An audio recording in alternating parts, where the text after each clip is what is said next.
اس سے پہلے سورہ بقرہ کی مختلف آیات کا خلاصہ پیش کیا گیا۔ ابھی اپنے سامنے جو آیت کریمہ ہے اس کا خلاصہ اور شان نزول سننے سے پیشتر ایک تمہیدی گفتگو بڑی ضروری ہے۔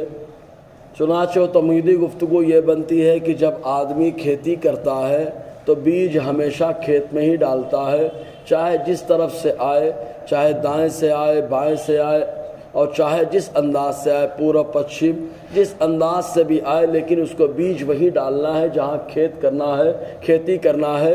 اگر وہ بیج راستے میں ڈالے گا تو لوگ اس کو برا بھلا بھی کہیں گے اور اس کا بیج کی بربادی کا ذریعہ بھی ہوگا۔ تو ایسے ہی اللہ تبارک و تعالیٰ نے آدمی کی کامیاب کھیتی کے لیے اللہ تعالیٰ نے بہترین خاتون کا انتخاب فرمایا اور اس کو جو ہے اللہ تبارک و تعالیٰ نے سکون کا ذریعہ بنا دیا۔ چنانچہ عرب شریف کے اندر جو یہودی رہتے تھے، ان یہودیوں نے جو ہے ایک بات مشہور کر رکھی تھی۔ وہ بات یہ تھی کہ اگر کوئی اپنی بیوی جو کھیتی ہے، جس کھیتی میں بیج ڈالا جائے تو برابر فصل اگتی ہے، اور کچھ ایسے راستے بھی ہوتے ہیں اگر وہاں بیج ڈال دی جائے تو بیج بھی برباد ہوتی ہے، اور ایسی صورت میں آدمی گناہ بھی کر ڈالتا ہے۔ خود حدیث پاک میں آیا، حضور صلی اللہ علیہ وسلم ارشاد فرماتے ہیں اگر کوئی اپنی بیوی کے دبر میں جائے تب ایسی صورت میں آقا علیہ السلام فرماتے اس پر اللہ کی لعنت ہوتی ہے۔ تو بہرکیف تو وہ راستہ ایسا ہوتا ہے جس کو اپنے آپ بہت سارے الفاظ سے تعبیر کیا جا سکتا ہے۔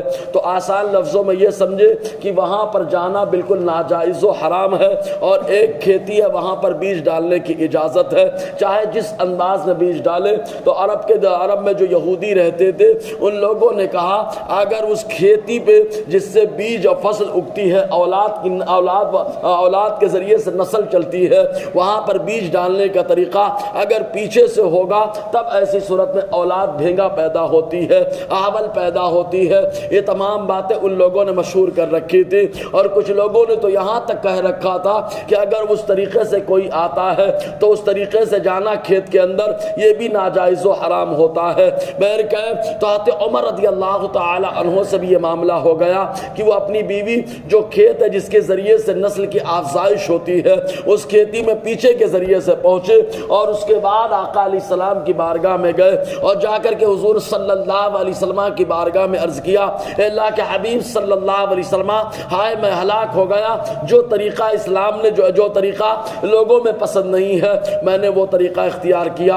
اور چنانچہ انہوں نے عرض کیا گیا تو میں کھیتی ہی میں ہوں لیکن طریقہ میرا غلط ہو گیا۔ تو اس وقت اللہ تعالیٰ نے آیت کریمہ نازل فرمائی، اور بڑے لطیف انداز میں اللہ تعالیٰ نے بڑے مہذب انداز میں گفتگو فرمائی۔ اللہ تعالیٰ ارشاد فرماتا ہے نساؤکم حرث لکم فاتوا حرثکم ان شئتم۔ اللہ تعالیٰ فرماتا ہے تمہاری عورتیں تمہاری کھیتیاں ہیں، یعنی جس انداز میں کھیتی کے ذریعے سے فصل چلتی ہے ویسے ہی عورتوں کے ذریعے سے نسل چلتی ہے۔ تو معلوم یہ ہوا کہ بیج اگر کھیت میں ڈالا جائے تو نسل چلتی ہے، کھیت سے ہٹ کر اگر دوسرے مقام پر ڈالا جائے تو لعنت کا بھی باعث ہے، اور اس سے نسل تباہ اور برباد بھی ہوتی ہے، کیونکہ اس کے ذریعے سے جو مادہ اور بیج ہے وہ برباد ہو جاتا ہے۔ تو اللہ تعالیٰ فرماتا ہے تمہاری عورتیں تمہاری کھیتیاں ہیں، فاتوا حرثکم ان شئتم۔ اللہ تعالیٰ فرماتا ہے تو تم اپنی کھیتیوں کے پاس جاؤ جیسے چاہو، بشرط یہ کہ کھیتی ہی میں پہنچو، دوسرے مقام پر نہ پہنچو۔ تب ایسی صورت میں جو ہے جو بھی طریقہ اختیار کیا جائے، عام طور سے آج کے دور میں بہت سارے طریقے اختیار کیے جاتے ہیں، لیکن راستے دو ہیں، دو راستوں میں سے اگر جن کو کہا جاتا ہے مخرج اور سبیلین بھی کہا جاتا ہے، تو اگر پیچھے کا مقام ہوتا ہے تو ناجائز و حرام ہوتا ہے، چاہے وہ آدمی اپنی بیوی کے ساتھ کرے چاہے کسی اور کے ساتھ کرے۔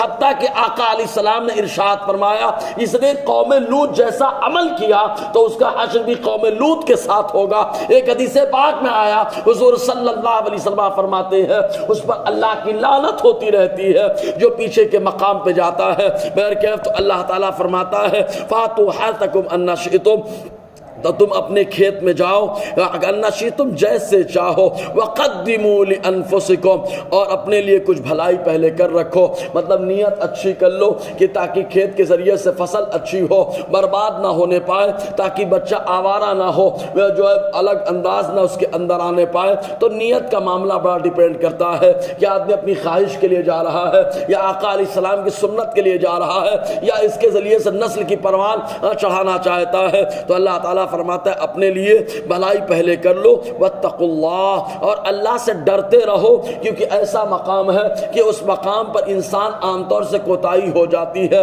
یہی وجہ ہے کہ انسان کو اللہ تبارک و تعالیٰ نے عقل اور نفس دونوں سے نوازا ہے۔ اگر عقل کا استعمال نہیں کرتا، آدمی عقل کا استعمال کرتا ہے تو فرشتے جیسا ہو جاتا ہے، اور اگر نفس اور خواہشات پر عمل کرتا ہے تو انسان شیطان جیسا ہو جاتا ہے۔ تو اللہ تعالیٰ فرماتا ہے واتقوا اللہ، اور اللہ سے ڈرو، وَاعْلَمُوا أَنَّكُمْ مُلَاقُوهُ، اور جان لو کہ تم اللہ سے ملنے والے ہو۔ جب یہ آدمی سوچ لے گا اللہ سے ملاقات ہوگی، حساب دینا ہوگا، تو معاملہ بھی صحیح طریقے سے اختیار کرے گا۔ وَبَشِّرِ الْمُؤْمِنِينَ، اور ایمان والوں کو خوشخبری دے دو، کیونکہ ایمان والا ایسے مقام پر خواہش پہ کم اور اللہ اس کے رسول کے فرمان پہ عمل کرتا ہے۔ انشاءاللہ اور آگے گفتگو رہے گی۔ اللہ تبارک و تعالی ہم سب کو فیضان قرآن، برکات قرآن سے مالا مال فرمائے۔